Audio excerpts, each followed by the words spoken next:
Are you male, female, tall, short, fat, thin, athletic, not athletic? But the point is, none of them, not a single one, is accurate. Coach Greg, and today it's all about BMR calculators. Are they accurate? How inaccurate are they? And we're at the end, we're going to compare it to how accurate is it for me, for Coach Greg. This all sparked from this post. Greg, make a video on you testing out calorie calculators with your characteristics. So I did some research to find out just how inaccurate online calculators are. You know these BMR calculators, you type your height and weight, maybe put in your body fat, and it spits out a number and says you need to eat this for maintenance, and if you want to be in a surplus or deficit to gain or lose weight, you have to eat this many calories. And just so you know, there's a ton of calculators, a ton of formulas. So depending on the one you use, it could be more or less accurate based on who you are as a person. Are you male, female, tall, short, fat, thin, athletic, not athletic? But the point is, none of them, not a single one, is accurate. Case in point, the revised Harris-Benedict formula. It's been revised to make it more accurate. Well, how accurate is this one? 35% accurate to within 10%. Only 35%, that's the best they can get, to be within 10%. And what does that mean? Well, if it says your BMR is 1500, only 35% of people will it be within 150 of that. Could be 1350 or 1650. 65%, it's not even within that. Not even within 10%. Think of it. You type in your stats, it says to eat 1500, only to find out that it's inaccurate for 65% of people. 2 out of 3 people, it's wrong. And what's right? Within 10%. Imagine, it might be 1350 or 1650. That's 300 calories difference. And that's only for 35% of people. What about the rest? So check this study out. Accuracy of predictive equations for resting metabolic rates and daily energy expenditures of police officials doing shift work by type of work. So they took a bunch of police officers, measured out exactly how many calories are they really burning, and compared it to all the different formulas, all the different charts. Tons of them, over 10. Were any of them accurate? No. And just how inaccurate are they? They can be off by about 500 below or 500 above of what it says. So think of it. 2 different people could try out these online calculators. It says 1500, 1500. One eats 1500, gets fat. The other eats 1500, gets shredded. Does that make sense? Do you get it? Do you see just how inaccurate they can really be? And that's just your BMR.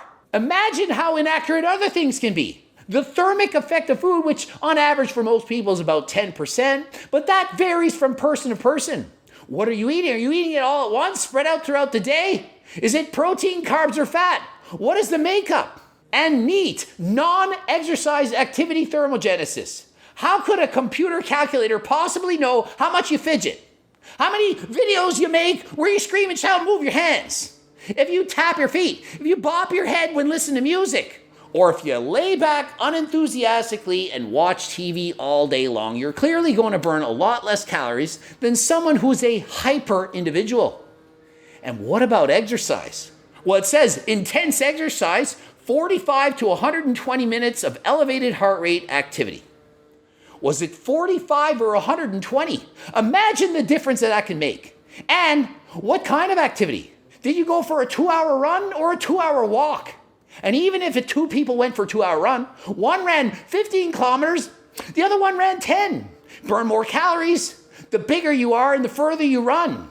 So they are very, very inaccurate. That's why I say the real accurate way to do it is to track your median weight, to compare it from week to week. If it's going up, you're eating too much. And if it's going down, you're in a calorie deficit. Staying the same, you're at maintenance. And from there, you can then track your calories. So if you just type in your height, weight, age, maybe your body fat, and look at the number, it's a guess. It's about as accurate as stepping on a scale and it spits out your body fat percentage.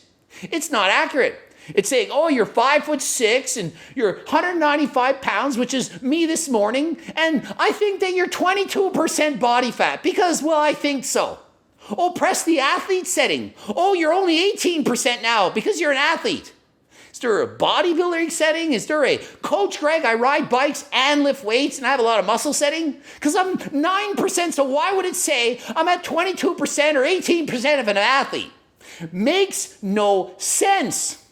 So they wanted to see what would happen if I typed in my own stats. Well, let's try. So I'm on calculator.net, 46 years of age. It's my birthday today. Happy birthday, I'm old. Not as old as Grandma Josephine, but I'm getting there. 5'6", 195 pounds, what I weigh right now.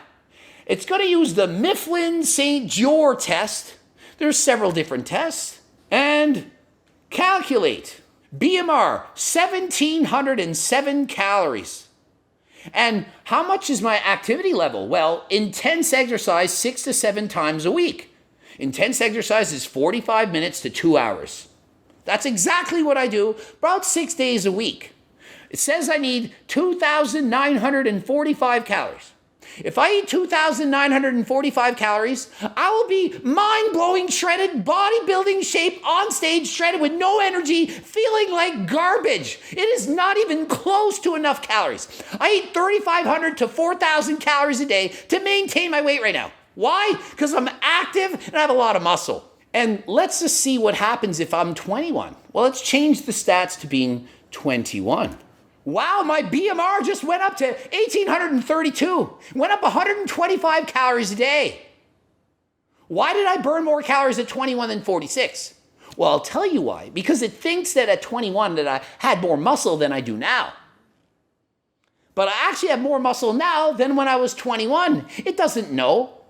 And studies in the past have suggested that BMR slows as we age, but we now know this is the case. But we now know this is not the case. Metabolisms from age 20 to 60 have been shown to be the same. You can't blame your BMR slowing down.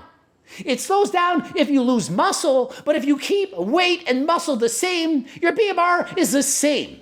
So it's saying it's slowing down because I'm getting old, but it's just a guess, and it's guessing wrong. Oh, what if I could snap my fingers and get my wish to be tall? I want to slam dunk. Now I'm 6'6". Yes, Coach Greg, no longer a manly. I'm 6'6", still 195 pounds. I spread it out more. So I'm less jacked. I'm a tall, 195 pounds, 6'6". Calculate. It just went up over 300 calories. Why? Because I'm taller? Tall people burn more calories? Well, no, not necessarily, but it's thinking because I'm 6'6", I'm probably leaner. So probably have more muscle, lean tissue, more metabolically active. So it's guessing I'm burning more calories because I'm taller. Guessing. Operative word, guessing. Doesn't know. It's taking a guess, just like that scale you stepped on this morning that spitted out your body fat percentage. It was a guess. Not Coach Greg's laser eyes. It's a guess. And so just how much does your BMR go up if you add muscle? After all, so many people say the key to being lean is to build muscle, lift weights, because if you only could lift weights and add muscle, your metabolism would go up so much you probably eat anything and everything that you want. Well, it's partially true. Yes, if you do in fact add more muscle, your metabolism is going to increase. But I counter-argued with, if you add more muscle and your metabolism increases, you're going to have greater signaling to eat because you're going to have more calories to sustain that added muscle, so your appetite will increase to accommodate the need for some of these extra calories. So just because you have a lot of muscle doesn't mean it's easy to be 5% body fat. And so you may be jealous of your friend that can eat 3,000 calories a day and not gain weight, but if your friend is dieting on 3,000 calories and is at 5% body fat, they probably feel like garbage and they have no energy. So even though they're eating more calories, doesn't mean they're necessarily more full. And so based on the Karch-McArdle test, if you were to add 10 pounds of muscle, your metabolism would go up by about 100 calories. Other research I've seen reports that if you gain a pound of muscle, you burn about 8 calories more per day based on your BMR. So if you were to gain 10 pounds of muscle, it's about 80 extra calories from doing nothing. So yeah, it's a help, 80 calories, but it's not a night and day difference. It's maybe a couple bites of a donut, maybe 2 bites of a burger. Certainly not enough to say, well, I added 10 pounds of muscle, now I can eat anything I want. And of course, the net difference is greater than 80 or 100 calories because this added muscle that you have to carry it further throughout the day. So it's not only the extra calories your body's burning at rest through your BMR, also through exercise and NEAT, and so that can be, in fact, greater. It's also the calories that you burn while moving, which can, in fact, go up as well.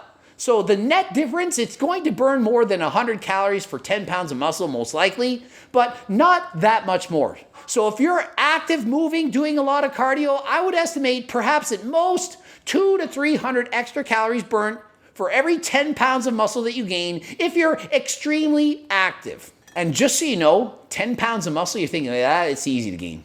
If you're a woman, probably going to take a couple of years, several years even.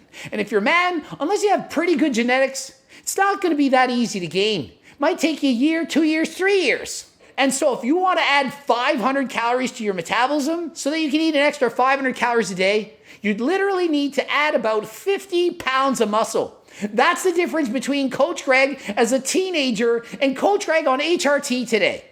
That's for 5 extra 100 calories added to my BMR.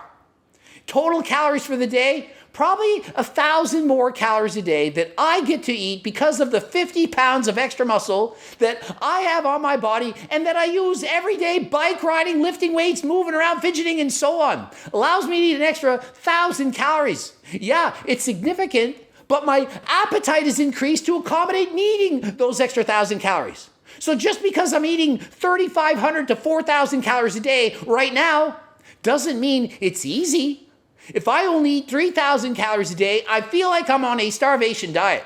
If you eat 3,000 calories, you probably feel like you're full. And that is why I say that it doesn't really matter if you have a fast or slow metabolism. What matters is, are you in a calorie surplus or a deficit or at maintenance? If you're on a diet, you're dieting, you're trying to lose weight, and it's below your body's natural set point, it's going to be hard, whether or not you have a fast metabolism or a slow metabolism.